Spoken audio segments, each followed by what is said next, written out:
Je sais qu'il y a des films plus importants à faire qui vont sortir, mais que voulez-vous, j'aime Harry Potter et il faut conclure avec les animaux fantastiques. Le temps presse, monsieur Dragono.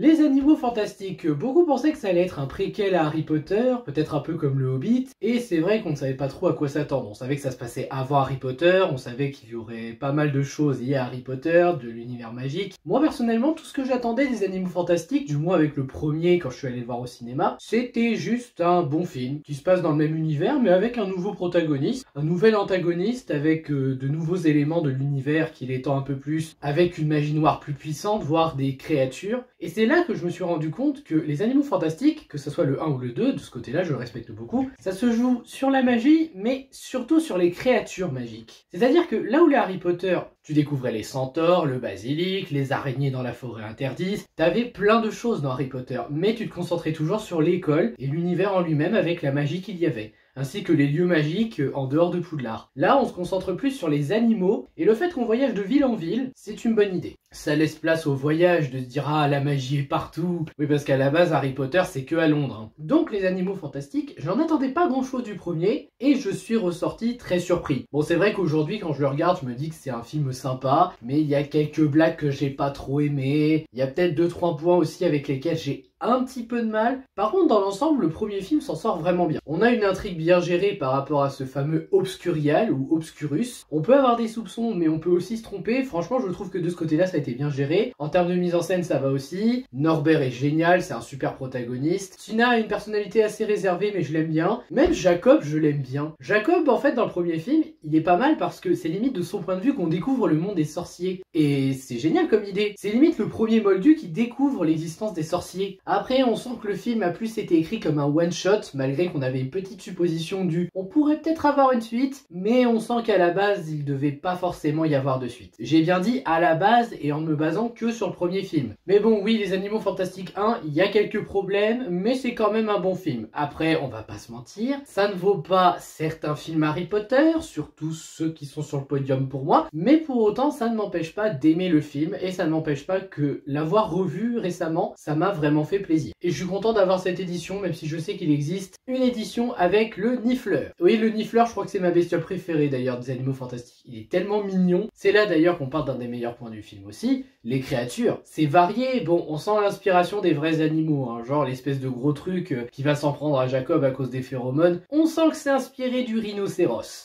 Ah non, mais après c'est pas mauvais, hein, je dis juste qu'on sent l'inspiration d'autres animaux. Mais le premier film en lui-même, il n'y a pas de gros défauts à dire. C'est bien fait, même en termes d'effets spéciaux, la mise en scène est travaillée, les personnages, l'action... Bref, un premier opus qui commence bien pour démarrer une nouvelle histoire avec un nouveau protagoniste, très attachant et très intriguant. Et j'adore son métier par rapport aux animaux fantastiques, moi j'ai envie d'en voir plus. Mais qu'est-ce que ça donne quand on passe à la suite, les crimes de Grindelwald?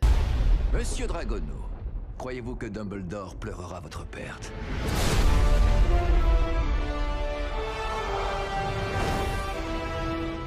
En effet, là où le premier opus a été assez bien accueilli par la majorité, les crimes de Grindelwald a pas mal divisé. Certains disaient que c'était une insulte, que ça ne devait pas exister tellement il y a d'incohérences, et que donc il faudrait limite arrêter tout de suite avant qu'il soit trop tard. D'autres disaient que c'était une bonne suite, que c'était pas mauvais, qu'on pouvait laisser passer 2-3 trucs. Moi pour ma part, je reconnais que le film a des défauts assez évidents. En premier lieu le retour de Jacob, parce que comprenez-moi bien, j'ai aimé Jacob dans le premier film. Mais dans le premier film, il avait un intérêt et il avait un développement intéressant par rapport à Queenie et avec Norbert Dragono. Donc là, ça passait. Sauf que là, dans le 2, on sent qu'il a été ramené pour le fanservice. Ce qui est un peu regrettable parce qu'il est pas méchant, ça se voit. Mais c'est comme Harry dans Kingsman 2, tu sens qu'il a été ramené pour le fanservice parce que c'est le comic relief. C'est pour ça qu'ils l'ont ramené. Et c'est vraiment regrettable pour le coup. J'aurais aimé qu'ils ne le ramènent pas dans celui-là. Même s'ils ont quand même apporté un petit quelque chose. Il y a ça, il y a le fait qu'il y a pas assez de développement pour les mages noirs autour de Grindelwald. Parce que autant Grindelwald, il a un peu un développement, au même titre que Voldemort, hein. Mais j'avoue que ses disciples, on n'a pas de réel développement. Il y en a même un dont j'ai pas retenu le nom,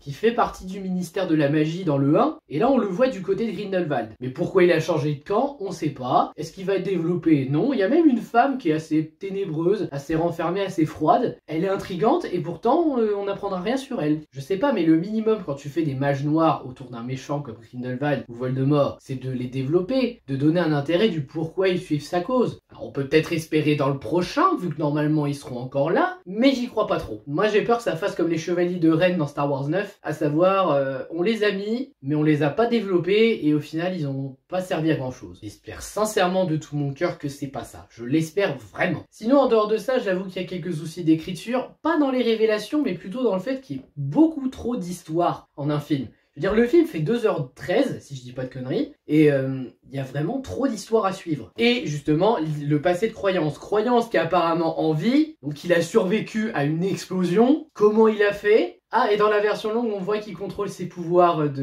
d'Obscurus. Déjà, je suis choqué de voir qu'il a survécu quand tu vois ce qu'il a pris dans le premier. Il y a Nagini qui sert pas à grand chose non plus, quelques références dispensables. Bref, vous l'aurez compris. Les Animaux Fantastiques 2, je comprends pourquoi il a divisé. Malgré ça, je trouve que c'est une suite intéressante. Dans le sens où cette suite, bon, il y a toujours la bonne mise en scène, les musiques vraiment bien travaillées, le jeu d'acteur qui est efficace, Norbert Dragono qui est toujours un bon protagoniste. On comprend pourquoi il veut se rendre à Paris. Si la relation avec Tina ici, elle est ridicule d'avoir régressé à ce point pour un malentendu. Même le méchant interprété par Johnny Depp est génial, Grindelwald est vraiment monstrueux. Bon, il a pas la classe d'un Voldemort malgré qu'il ait la baguette de Suro, mais on peut quand même espérer un petit truc. Les moments d'action d'ailleurs, ils sont pas nombreux dans ce film-là, mais ils sont cool, et les nouvelles créatures, elles sont magnifiques. Que ce soit des créatures que Norbert a déjà, ou de nouvelles créatures qu'on découvre, par exemple au cirque, je les trouve vraiment magnifiques. Donc oui, le film a beaucoup de problèmes, mais je maintiens quand même que c'est une bonne suite. J'ai même envie de dire, je pense que j'apprécie cette suite, parce que avec celui-là, Les Crimes de Grindelwald, on n'est pas reparti dans un scénario simple comme le premier Animaux Fantastiques, mais on est parti dans un scénario un peu plus comme les Harry Potter de l'époque. C'est-à-dire que tu as une mise en place pour la suite, qu'on te donne de l'intérêt, qui va affronter un grand seigneur des ténèbres très dangereux que personne peut vaincre, à part une ou deux personnes. En l'occurrence là, Dumbledore. Jude Law l'interprète très bien. J'adore Jude Law dans ce rôle. Sincèrement, il est super classe. Et donc ça fait que ça place des enjeux intéressants pour la suite. Après, je sais toujours pas combien il y aura d'opus. Honnêtement, j'attends de voir déjà le 3. Mais en tout cas, ce deuxième opus, je l'apprécie. Je dis pas que c'est un très bon film, je dis pas qu'il est à la hauteur du premier, mais je l'apprécie. Ah, et concernant la version longue des Animaux Fantastiques 2, ça vaut pas la peine. La seule scène que j'ai trouvée intéressante, c'est Leta et le frère de Norbert, Thésée, qui sont à un bal, une soirée dansante, une soirée de bienvenue, je sais pas, en tout cas c'est un truc distingué, une soirée classe, et je trouve que ça introduit mieux Leta avec son problème de s'intégrer aux autres, et aussi par rapport au fait qu'elle a fait quelque chose d'horrible. C'est mieux introduit comme ça. Après, ça corrige pas les défauts du film. Par contre, les scènes avec Croyance, c'était pas nécessaire. Les deux scènes rajoutées avec Croyance, non. Maintenant, pour vous faire plaisir, avant de passer à un moment particulier pour conclure officiellement la saga Harry Potter, je vous propose un petit avis rapide sur la bande-annonce qui vient de sortir, à savoir Les Animaux Fantastiques 3, Les Secrets de Dumbledore. Oui, je sais, il n'y a pas le 3, mais moi j'aime bien rajouter un numéro parce que je fais ce que je veux.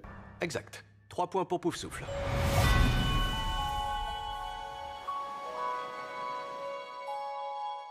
Donc Les Animaux Fantastiques 3, Les Secrets de Dumbledore a révélé un nouveau trailer. Un trailer qui montre un peu mieux ce qui va se passer, qui commence à placer des enjeux, qui place aussi des indices intéressants. Donc je vais faire une petite analyse comme ça en fonction de ce que j'ai vu. Alors déjà, moi en point négatif de cette bande-annonce, c'est personnel, je dirais que Tina est manquante. D'ailleurs apparemment l'actrice aurait eu le Covid pendant le tournage. Ça fait qu'on l'aura peut-être pas beaucoup dans le film, ce qui est regrettable, parce que pour moi Tina c'est une des figures importantes du film. Et c'est peut-être moi qui hallucine, mais j'ai l'impression que Queenie a changé d'actrice. Mais j'ai vraiment l'impression que Queenie a changé d'actrice. C'est pas un drame, juste que ça se voit. Après, si ça se trouve, je me trompe et on aura la vraie Queenie et que c'était pas elle en fait. C'était peut-être une fille qui avait bu du polynectar, je ne sais pas, on verra. Mais c'est peut-être les deux seuls regrets que j'aurais à dire de la bande-annonce. Sinon, le nouvel acteur qui interprète Grindelwald, il a l'air convaincant, il a l'air vraiment investi. En même temps, c'est un bon acteur. Même si je l'ai pas aimé dans Doctor Strange, tellement il faisait un méchant mou, c'est un bon acteur et j'avoue que je suis curieux de voir ce qu'il va donner en Grindelwald. Même si Johnny Depp va me manquer, je ne peux pas nier. La bande commence à se former aussi, un Norbert Dragono, voilà, c'est sûr, il va combattre Grindelwald avec Dumbledore, avec son frère Thésée aussi, avec Jacob. Mais Jacob, là j'avoue, ils ont fait quelque chose d'intelligent pour développer le personnage, il va avoir sa propre baguette. Oui, pardon, je vous parle de la bande-annonce, mais je spoil, hein, je préfère le dire tout de suite. Donc Jacob va avoir une baguette, et on le voit un moment assis au collège Poudlard avec des élèves. Donc ça veut dire qu'il va peut-être être le premier moldu formé à Poudlard. C'est pas n'importe quoi, c'est peut-être un moyen de montrer le progressisme, pour justement après qu'Hermione et plein d'autres puissent aller à Poudlard. Ah, c'est pas impossible. Honnêtement, moi j'aime bien l'idée. Surtout que là, Jacob, il a un problème avec Queenie qui est du côté de Grindelwald pour pouvoir se marier avec lui. Alors que le mec, il veut tuer tous les moldus. C'est étonnant qu'elle ait choisi son camp. Mais bon, on verra, hein, ça se trouve, je vais peut-être être surpris. Mais j'avoue que de ce côté-là, Jacob, ils lui ont redonné un intérêt. Après, seul personnage que je critiquerais, bah déjà, on a l'autre du 2, là, avec son passé, qui voulait venger sa famille sur croyance, qui revient. Bon, bah, il rejoint la cause. Faut voir ce que ça va donner. Mais pour l'instant, je vois pas ce qu'on peut raconter avec lui. Et enfin, nous avons un nouveau professeur.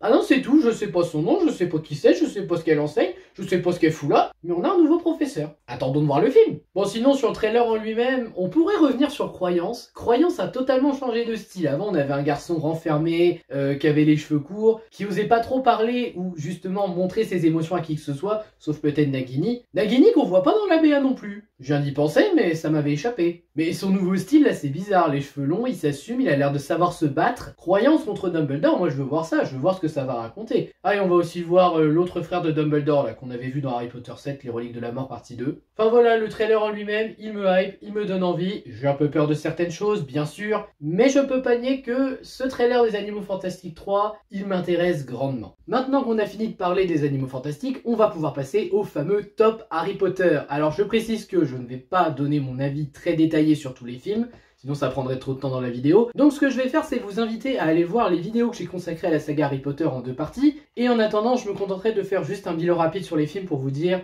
de celui que j'aime le moins à celui que j'aime le plus. Et bien évidemment, les Animaux Fantastiques sont comptés dedans. Numéro 10, Harry Potter et le Prince de Sang Mêlé. C'est pas que j'aime pas ce film, mais la vie scolaire est tellement chiante, il y a pratiquement pas de moment où on a un intérêt en dehors de l'école. Et les relations amoureuses, je crois que je me suis jamais autant fait chier devant Harry Potter par rapport à ça. Ça et le jeu d'acteur qui est pas ouf aussi de la part de Daniel Radcliffe, même lui il l'avait reconnu. Sinon c'est quand même un film que j'aime bien pour quelques scènes, surtout dans l'acte final, j'avoue que j'aime beaucoup les scènes de l'acte final. Que ça soit Dumbledore et Harry qui partent chercher leur crux, que ça soit avec Rogue et son acte infâme. Rogue d'ailleurs qui est très bien développé dans ce film, c'est peut-être un des meilleurs points du film. Mais dans l'ensemble ce Harry Potter pour moi c'est le moins réussi. Et je regrette parce qu'encore une fois, tous les films Harry Potter sont bons. Numéro 9, l'Ordre du Phénix. Alors l'Ordre du Phénix, lui, le problème, bon déjà il est plus prenant que le 6, déjà. Surtout parce qu'heureusement il y a Dumbledore et Voldemort qui combattent. Je trouve que c'est la meilleure scène du film. C'est que mon avis parce que j'adore Dumbledore mais quand même. Mais le film en lui-même, je trouve qu'il a fait trop de sacrifices et en même temps, je le redirai jamais assez, adapter un bouquin de plus de 1000 pages en livre de poche en un film de 2 heures et quelques, c'est pas possible. Alors je sais qu'une adaptation ça implique des sacrifices logiques à certains moments, mais là, non. Bref, c'est un de ceux qui m'a le moins bien pris, et je trouve aussi, même si la mort me fait pleurer de Sirius Black, qu'elle va beaucoup trop vite. Je crois que c'est en partie pour ça que j'ai du mal, parce que Sirius était un de mes personnages préférés, et il a quand même une mort triste, hein, mais il méritait une mort plus digne que ça. Numéro 8, les Animaux Fantastiques, premier du nom. Non, on l'a pas de DVD, il y a marqué Blu-ray plus DVD, les cocos, je peux pas faire mieux que ça. Alors pourquoi lui? Eh ben tout simplement parce que pour une nouvelle histoire, ça démarre bien, mais j'avoue que j'ai pas autant été marqué que devant certains Harry Potter. Oui, je sais, il y a le rapport à l'enfance qui fait que j'en préfère d'autres. Oui, bah c'est comme ça. Mais en tout cas, après les Animaux Fantastiques, je le redirai jamais assez. Très bon film, très intriguant par rapport à ces animaux. Et si vous voulez un truc qui se passe dans le monde d'Harry Potter mais qui diffère un petit peu, je pense que ce film est l'idéal. Numéro 7, les Animaux Fantastiques, les crimes de Grindelwald. Alors je sais, je vais me faire pouiller en mode « Ah, tu oses le mettre au-dessus du 1, tu n'as pas honte !» Non, je n'ai pas honte. J'ai pas honte parce qu'encore une fois, j'aime bien le fait qu'on reprenne le ton d'une saga qui va continuer plutôt qu'un film unique. C'est mes goûts à moi, je les assume. Et malgré les nombreux défauts du film que je reconnais qui sont présents, j'arrive pas à détester ce film. Même pour des trucs débiles, genre l'incohérence de McGonagall ne devrait pas être là, elle ne devrait même pas être née. Vous êtes au courant que les films et les livres, c'est différent. Donc oui, moi je me base sur les films Harry Potter, mais voir McGonagall aussi jeune dans les Animaux Fantastiques 2, ça ne me choque pas. Bon par contre oui, si je me fie au livre et que je me dis « Oh, l'histoire dit que normalement c'est pas ça », je suis d'accord, il y a des incohérences. Mais pour autant, je ne déteste pas le film. Je trouve juste qu'il y a trop d'histoires à suivre, voire même un peu inutile pour certaines, et ça manque peut-être un peu de développement au détriment d'un fanservice en ramenant Jacob juste pour l'humour alors qu'il sert à rien dans cet opus. mais je le préfère quand même au 1 parce qu'on retourne dans le ton d'une saga qui va continuer. Numéro 6, Harry Potter et la Coupe de Feu. Et oui, je suis fan de la Coupe de Feu, c'est même un des rares que j'ai vu au cinéma d'Harry Potter, avec un autre dont on parlera plus tard dans cette critique, mais je dois admettre que la Coupe de Feu, ça a été un bluff, même si là, c'est l'avis contraire au Prince de Sang-Mêlé. Il y a de l'action, c'est bien, il y a même beaucoup d'action avec le tournoi des 3 sorciers, mais vous vous rendrez compte qu'il n'y a pas de vie scolaire. Le seul cours qu'il y a, c'est pour introduire les 3 sorts interdits. Ce qui est regrettable parce qu'il y avait de quoi. Ça, et puis le labyrinthe, je sais, un film a un budget, on peut pas tout faire, mais le labyrinthe, j'aurais aimé qu'il soit quand même peuplé de certaines créatures, histoire qu'on y croit. Même des toutes petites, hein, genre des petites araignées de la taille des enfants d'Aragog dans le 2, peut-être un bébé troll, soyons fous. Je sais pas, mais je pense que ce Harry Potter n'a pas poussé assez loin, ce qui est triste parce que c'est probablement l'épisode le plus sombre de la saga. Numéro 5, Harry Potter et les reliques de la mort, partie 1. Alors pourquoi? Bah déjà parce qu'il a des petites allures de road movie que j'aime bien, même s'ils sont pas sur la route, ils sont quand même sur un chemin pendant tout le long. Ils font que se fuir tout le temps jusqu'à ce qu'ils trouvent une solution. Mais j'avoue que j'aime bien aussi le fait que notre trio se débrouille tout seul. Là, il n'y a plus personne pour les aider, plus personne peut les sauver. Dumbledore est pas là, Rogue est à leur poursuite, McGonagall n'est pas là, il n'y a personne pour les aider, ils sont tout seuls. Même l'Ordre du Phénix, ils ne peuvent plus agir correctement. Puis c'est aussi là qu'on voit aussi que le final s'installe. Et pour une première partie, je trouve que David Yates s'en est bien sorti parce que c'est avec celui-là qu'il a commencé à comprendre qu'on ne pouvait pas adapter un bouquin de plus de 1000 pages en un film de 2h15. À peu près, je sais plus si c'est la bonne durée. Mais en tout cas, voilà, je trouve qu'avec celui-là, il a commencé à partir sur la bonne voie. Numéro 4, Harry Potter à l'école des sorciers. Donc bien évidemment, je vais pas vous présenter le premier opus que tout le monde a connu à sa sortie. Comme beaucoup, c'était un film magique, c'était un film qui petit m'a beaucoup fait rêver, qui même encore aujourd'hui quand je le regarde, je suis pris de nostalgie tellement que je l'aime. Il est pas parfait, il y a des défauts, je les ai déjà cités dans mes critiques, mais honnêtement, ça me rappelle mon enfance, ça me rappelle la première fois que j'ai découvert Poudlard, les pouvoirs magiques, Voldemort, même s'il est beaucoup plus stylé dans les derniers, et tant mieux, parce que moi si c'était resté un vieux cadavre comme là dans le premier, j'aurais pas aimé la suite. Enfin bref, dans l'ensemble, pour s'introduire à l'univers d'Harry Potter, je ne peux pas oublier que ce film a été un de mes coups de cœur d'enfance. Et je ne l'oublierai jamais. Mais alors pourquoi il est seulement 4ème? Laisse-moi finir. Et tu sauras pourquoi il n'est que 4ème. Malgré que ce soit un des films d'Harry Potter qui m'ait le plus marqué dans ma vie. Numéro 3, Harry Potter et le prisonnier d'Azkaban. Et c'est là que les fans vont se ruer et se dire comment tu oses le mettre 3ème alors que c'est le meilleur opus de la saga. Je vais déjà rectifier un truc. Je pense que c'est le préféré de beaucoup de la saga parce que ça a commencé à devenir un peu fun. C'est là que tu sentais que le fun allait s'installer. Sauf que moi, le fun à la Looney Tunes dans un film Harry Potter, avec Hermione qui attrape Harry et Harry qui a le temps de faire coyote en mode oh oh je vais me faire attraper, non, je suis désolé, moi je n'accepte pas ça. Après le film est très bon, j'adore Sirius Black, la mise en scène est très soignée et Alfonso Cuarón c'est peut-être le meilleur metteur en scène qu'on ait eu des Harry Potter, mais c'est pas le meilleur Harry Potter pour moi. C'est pas non plus le meilleur parce que j'ai beau aimer les détraqueurs, la manière dont c'est découpé, enfin la manière dont finit chaque acte, je trouve que c'est d'une manière intéressante. La carte du maraudeur elle est géniale, le village de Préolard, des révélations. Il y a tout pour plaire dans ce Harry Potter, c'est vrai, mais l'humour à la Looney Tunes, j'y arrive pas. Et même si j'adore Remus Lupin, qui est mon professeur de défense contre les forces du mal préféré, je laisse pas passer. Donc oui, le film est très bien, mais pour moi, ce n'est pas le meilleur Harry Potter. Numéro 2, Harry Potter et les reliques de la mort, partie 2, le dernier chapitre que j'ai pu voir au ciné, ce qui fait que je n'ai vu que 2 Harry Potter au ciné dans ma vie, la Coupe de Feu et les reliques de la mort, partie 2, et purée, quel final!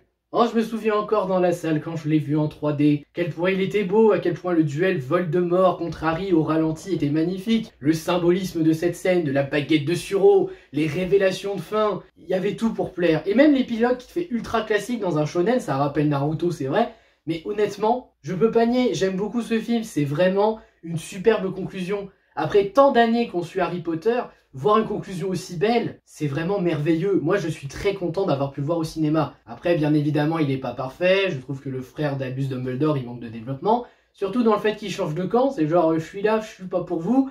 Je reviens, je suis de votre côté. Cool. Mais il manque l'entre-deux, en fait. Et pourquoi je préfère ce film au Prisonnier d'Azkaban? Parce que je sais que ça va m'être reproché. Bah déjà, les morts. Les morts sont plus marquantes ici. Je veux dire, Rogue a probablement une des plus belles morts. Et avec ce film, il a prouvé qu'il était un des meilleurs personnages de la saga Harry Potter. Rien qu'avec ça, déjà, ça mérite d'être dans le top 3, madame. Il y a plein d'autres idées que je trouve géniales. Le coup des reliques de la mort. On dit que celui qui aura les 3 reliques sera le maître de la mort. Harry les a à la fin. Il a la baguette dont il était le maître et qu'il a récupéré à Voldemort. Il a la pierre de résurrection qui lui a permis de revoir ses parents une dernière fois, ainsi que Sirius et Remus. D'ailleurs, l'émotion est vraiment énorme dans ce film. Moi, il y a plein de scènes de ce film qui me font pleurer tellement je l'adore. Et il avait la cape d'invisibilité depuis ses 11 ans. Enfin bref, je vais pas vous faire tout le film, vous l'avez vu aussi, mais honnêtement, cette conclusion est juste énorme. Même les Horcruxes, l'inattendu de quel est le dernier Horcrux, comment va faire Harry pour établir le mystère, et surtout, la révélation de dingue de Dumbledore dans sa pancine. Non mais vraiment, je suis désolé, ce film, pour moi, il est beaucoup plus marquant et il est meilleur que Le Prisonnier d'Azkaban. Pas mieux réalisé, mais quand même plus marquant. Et je suis désolé, moi je préfère celui-là au Prisonnier d'Azkaban. Et enfin, nous concluons avec mon Harry Potter préféré, La Chambre des Secrets. Alors la Chambre des Secrets, c'est simple. Pourquoi c'est mon préféré? Parce qu'il m'a marqué encore plus que le premier, parce que les créatures sont traumatisantes, entre le basilic, Aragog, qui est probablement la plus grosse araignée que j'ai jamais vue dans un film, et franchement, ça me fait encore des cauchemars aujourd'hui, ou même certaines idées intéressantes du film, la mise en scène est très bien, mais vraiment ce film, génial. Et puis surtout, un autre truc que j'aime bien, parce que c'était la première fois, Harry se bat sans magie face au basilic. Non mais c'est vrai, hein, vous regardez tous les films, en général, il se bat avec de la magie. Il a sa baguette magique. Sauf dans le premier contre Voldemort, mais là c'était limite ouf, je suis sauvé par la magie du scénario d'avoir touché la pierre philosophale. Non, là il a un truc pour l'aider qui fonctionne très bien, il se bat vraiment contre le basilic. Le basilic qui est super bien fait pour l'époque, hein, je suis désolé, franchement il y a de quoi être impressionné. Les révélations qui marchent super bien, l'intrigue, les acteurs qui sont un peu plus investis, même si j'avoue que celui-là et le 1, c'est peut-être ceux où Emma Watson semble avoir un peu de mal. Daniel Radcliffe ça va encore, mais Emma Watson elle semble avoir un peu de mal, c'est à partir du 3 qu'elle va vraiment jouer. Mais dans l'ensemble, oui, moi c'est celui-là que je préfère. C'est celui qui m'a le plus marqué, c'est celui qui même encore aujourd'hui quand je le regarde me fait faire des sourires d'enfant tellement je repense à la première fois que je l'ai vu. C'est pas le meilleur Harry Potter, mais c'est clairement mon préféré. Dobby il est génial, Lucius Malfoy la première fois qu'on le voit à l'écran, il est super bien interprété. Même le coup des pétrifications, c'est super intéressant, c'est une enquête dans une école. Enfin voilà, c'est mon Harry Potter préféré, je l'assume, vous avez le droit de ne pas penser la même chose, hein, vous avez le droit d'avoir un top différent, mais au moins je vous ai partagé mon top 10 de mes films préférés de la saga Harry Potter. Voilà, ça sera tout pour cette vidéo, j'espère que vous l'aurez apprécié, n'hésitez pas à liker, à partager, à vous abonner, et ne partez pas tout de suite avant de mettre votre commentaire en me disant que je suis un débile de ne pas préférer Harry Potter 3, parce que je vous réserve une petite surprise, mais je vous conseille quand même de lire la description. En tout cas, merci, et je vous dis à bientôt pour une prochaine vidéo. Ciao!